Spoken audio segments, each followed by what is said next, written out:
हरिओम, जय श्री कृष्ण, ओम गणेश। कर्मकांड बाय आनंद पाठक में आप सभी का मैं स्वागत करता हूँ।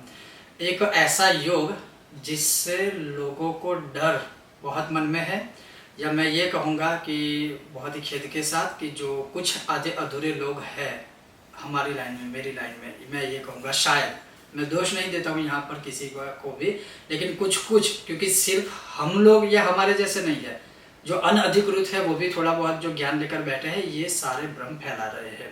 और वो मैं बात कर रहा हूँ वैधव्य योग की। कहते हैं कि कन्या की कुंडली में अगर ये योग है तो अगर वो किसी के साथ शादी करेगी तो वो विधवा हो जाएगी या लड़का मर जाएगा। मतलब ये सारे, और ये हमें रिसेंटली ऐसे अनुभव हुए हैं, और इसीलिए मैंने उस सब्जेक्ट को ग्रंथों में खोजा और उसका रिसर्च किया, और मैं प्रमाण के साथ आपके सामने आज प्रस्तुत करूंगा।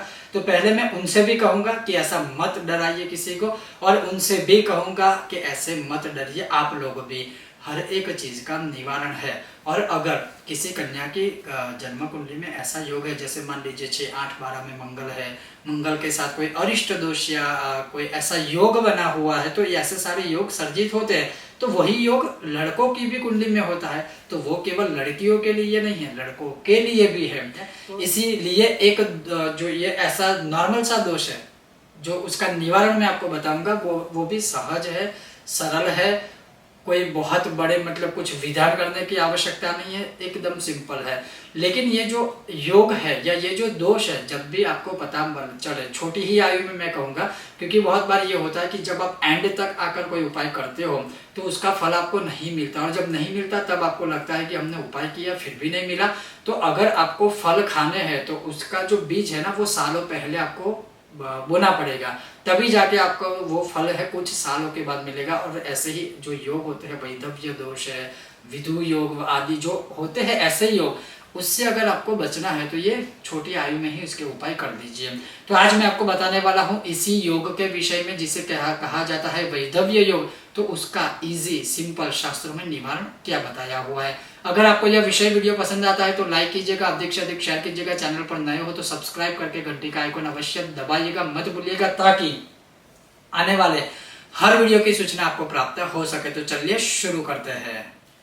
तो यहाँ पर क्लियर लिखा हुआ है कि कन्याया जन्मकालीन ग्रहादि योग सूचित वैधव्य परिहार रोपाय, अर्थात परिहार उपाय। अब उसमें क्या है कि तत्र मूर्तिदानम कन्या देश कालो संकीर्त्य वैधव्य हरम श्री विष्णु प्रतिमा दानम।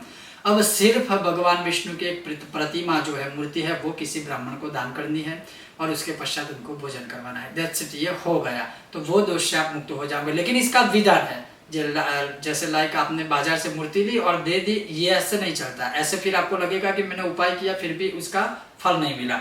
तो उसमें पूरा एक संकल्प होता है कि जो भी पित्तल की मूर्ति, चांदी की मूर्ति, या अपनी शक्ति अनुसार अगर भगवान विष्णु की आप प्रतिमा या मूर्ति बनवाओ, वो बनाने के बाद इसमें संकल्प होता है, और उसी ब्राह्मण को आप बोलिए कि ये दोष है और उसकी शांति के लिए मैं आपको ये दान करना चाहती हूँ या कर रही हूँ। तो उसमें बोला जाता है कि वैधव्य हरम श्री विष्णु प्रतिमा दानम अहम करिष्ये, अर्थात आपके कुंडली में ये वैधव्य जो दोष है उसका हरण करने के लिए आप यह प्रतिमा दान कर रही हो। अब ऐसा जब आप संकल्प करोगे तभी तो उसका फल मिलेगा। और न केवल ये संकल्प तो कर दिया, लेकिन जब आप उन ब्राह्मण को यह प्रतिमा दान करते हो तब आपको बोलना चाहिए यन्मया प्रांची जनुषे ग्नन्त्यापति समागमं विपोप विषसहस्राद्येर हतो वापि विरक्तया प्राप्यमानं महाघोरं यशः सौख्यधनापहं वैधव्याद्यति दुःखौघं तन्नाशय सुखाप्तये बहु सौभाग्यवृद्ध्ये च महाविष्णुरिमं तनुं सौवर्णिं निर्मितं शक्त्या तुभ्यं संप्रददे द्विज। अर्थात ये मैं इसलिए दान कर रही हूँ कि मेरे जन्म कुंडली में ये जो वैधव्य नामक दोष है उसका हरण हो, इसलिए संप्रददे द्विज, अर्थात हे ब्रह्मदेव मैं आपको ये दान कर रही हूँ।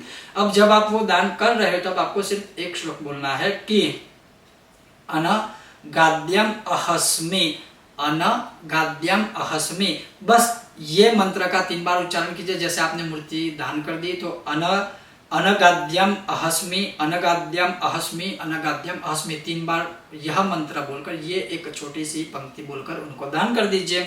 और ये करने के बाद जो वो ब्राह्मण है उन्हें सिर्फ ये कहना है एवमस्तु, दैट्स इट। ये हो गया एक विधान। आपने मूर्ति बनवाई, मूर्ति का संकल्प लिया दान करने का, जब दान कर रहे हो तब ये श्लोक बोलते हो, और वो जो ब्राह्मण जी दान ले रहे हैं वो बोलते हैं एवं अस्तु, ऐसा ही होगा और ऐसा होगा ही।